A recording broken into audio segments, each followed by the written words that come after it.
My name is Adriana DeLucio, and for the month of June, I will be doing my Human Services internship at Human Care Syria. Human Care Syria is a UK-registered non-governmental organization located in the Wembley neighbourhood of London. While it is based in England, its work is geared towards Syrian refugees living in Lebanon, Turkey, Jordan, and of course Syria.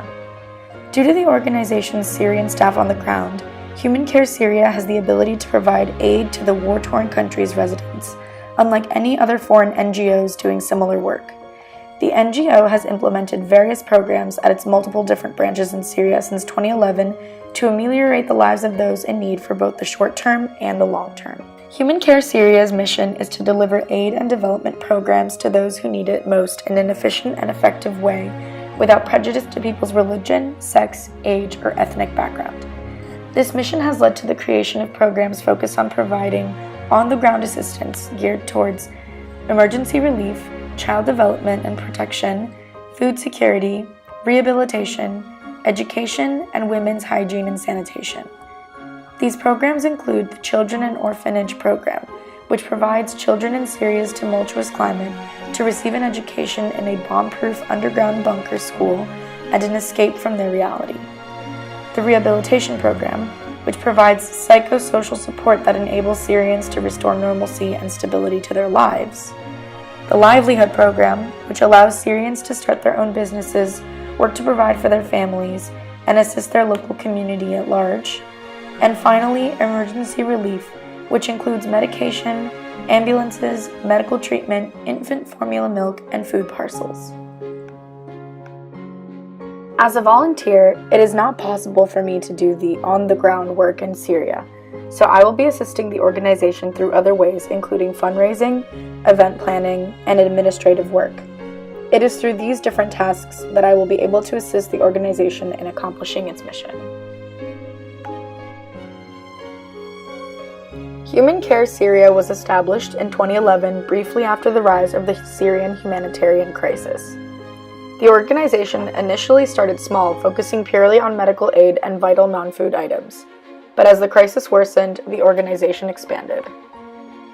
While the Syrian uprising is a complex issue, it is important to have a basic comprehension of it to fully understand Human Care Syria.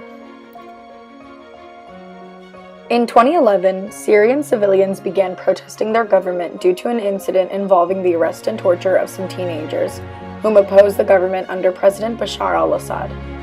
These protests only escalated as the government began using aggressive military force to prevent anyone else from protesting. The use of excessive force led opposition supporters to also take up arms in order to defend themselves and then later to fight against the government's army. These events are what led to the Syrian civil war that has continued until today. Throughout the war, the government has used bombs, guns, and even chemical weapons against its own citizens. In August of 2015, the United Nations approximated that 250,000 had been killed in the war. It is safe to say that this number has increased. This civil war has not only killed, but it has also starved, injured, and displaced many civilians from the area. This is how the situation in Syria has affected the country's population. More than 4.5 million people have fled Syria since the start of the conflict, with most of them being women and children. Another 6.5 million people are internally displaced inside Syria. 70% of the entire population is without access to adequate drinking water. 1 in 3 people are unable to meet their basic food needs. More than 2 million children are out of school, and 4 out of 5 people live in poverty. Overall, the UN believes that it would need a total of $3.2 billion to assist the 13.5 million people affected by the war, as well as assistance on the ground. This is where Human Care Syria serves a purpose.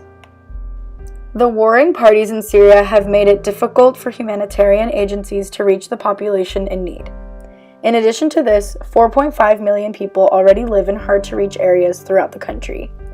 Because of Human Care Syria's Syrian staff on the ground, it is easier for them to help those who are suffering under President Bashar al-Assad's corrupt regime. Through the work I will be doing in London, I will be fulfilling tasks that will generate attention and financial assistance that will allow this life-saving groundwork to expand and continue. Syrians are fleeing Syria and seeking refugee status in its neighboring countries, the United States, and those located in Europe, including the United Kingdom. While many of the British are willing to help them, many are also unwilling to do so and have been strongly opposed to granting Syrians refugee status.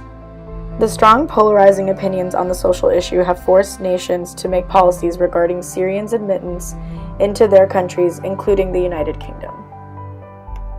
Starting in 2011, the United Kingdom, along with the rest of the world, began to make their individual stances on the Syrian humanitarian crisis.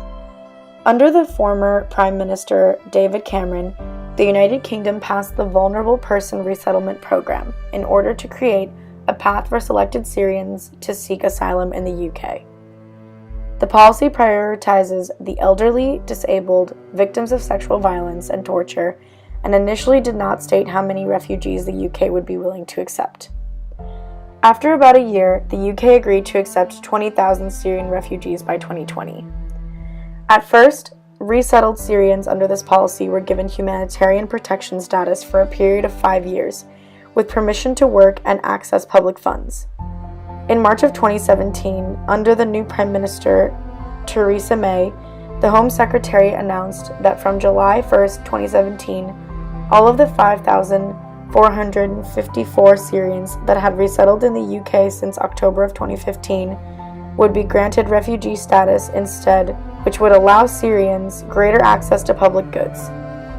In addition to the VPRP, the UK government committed itself to relocating and supporting an unspecified number of unaccompanied refugee children under Section 67 of the Immigration Act of 2016.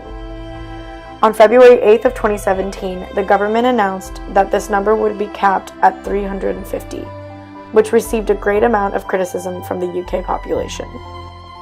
While the UK is willing to accept refugees, they are unwilling to involve themselves in Syria's war, unlike President Donald Trump.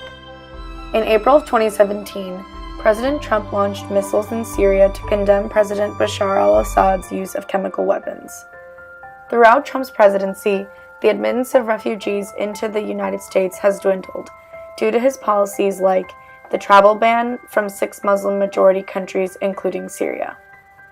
Throughout his campaign, Trump expressed his reluctance of resettling too many refugees into the U.S. for fear of letting in terrorists. The UK has never taken a stance of this nature and has harshly condemned Trump in the past for his rhetoric around Muslim refugees. With the global shift in politics indicating the future of a more conservative and isolationist world, what will happen to Syria? Is Syria's situation so dire it needs assistance from outside forces? Will the fear and anguish imposed upon them every day finally end?